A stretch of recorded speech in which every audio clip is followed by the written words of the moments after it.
%90 of our accidents happen at a speed of less than 5 miles an hour in a parking lot. And we spend 99% of our time on the highway as a truck driver. It's that 1% of time that we spend off the highway where we have most of our accidents. Most of our students can maneuver around one object, but if you stick another one up in front of that one and then another one off to the side of that one, they were having trouble learning how to reposition the trailer to get around the second object, or maybe even the third object.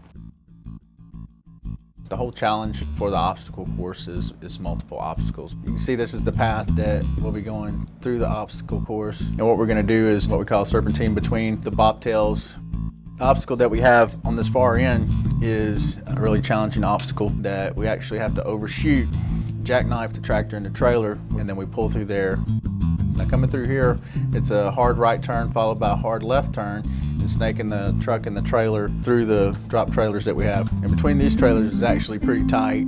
There's about an extra foot of room, so there's about 6 inches past the mirrors to get through those trailers. We have a fuel island on the yard. It has fixed objects, cement poles, and it also has fuel pumps. Then we come in and serpentine through the stumps that are in the ground. Just about every turn they make, they've only got about 2 or 3 inches on each side, so any error is going to create a collision. I had never known a truck to do these kind of maneuvers. Well, I think they're going well above and beyond.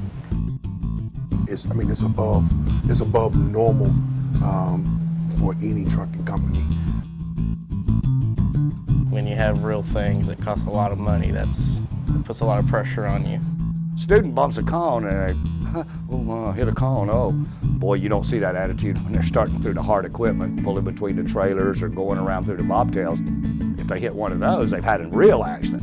Anybody can maneuver the cab around these obstacles. What they have to learn to do is how to reposition that 53-foot trailer to get it around obstacles.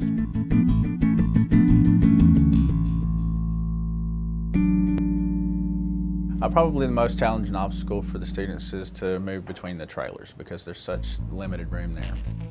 Probably positioning it right just to get it between those two trailers was the most difficult.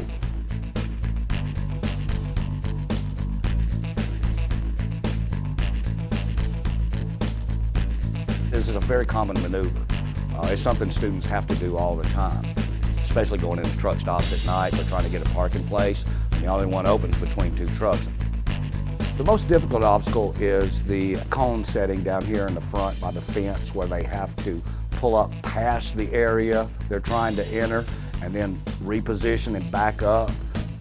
The most challenging obstacle was the 4 cones down by the fence and almost having to jackknife the tractor in order to get between them was the most difficult obstacle out there to me. You can't hit the curb, and you gotta watch your candy cane over here. You bring the truck up close to the curb, put it in reverse. So the instructors go through the course and say, okay, here's where we're sitting, here's what we're trying to maneuver around, here's how we set up to reposition our trailer around this obstacle. All right, can you see the top of that cone? Top of the cone right there. Okay, you gotta run right close to it. You're gonna pull through the cones, you're gonna lose your visual, but there it shows up in your convex mirror. As we clear our last cone, turn it hard left. You know, I just watched, and particularly the instructor that went before me, she was awesome when she went through, and I just wanted to do it just like she did it. And you know, it turned out really well for me on the first try. You know, it builds a confidence that they can negotiate this course and they can do things with that truck they never thought was possible before.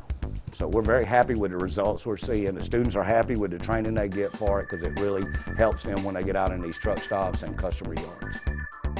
I think it's prepared everybody a lot. It shows that if you take it slow, you pay attention, keep your eyes in the mirrors, you can put that truck anywhere you need to and avoid anything you need to. They really do focus on getting you prepared for the real things in the real world. I learned to be a truck driver. That's what I came to do, and they've given me a lot of pointers, instruction, and it's really serious stuff that could possibly save my life. By coming to FFE, I actually learned how the proper way to make these maneuvers.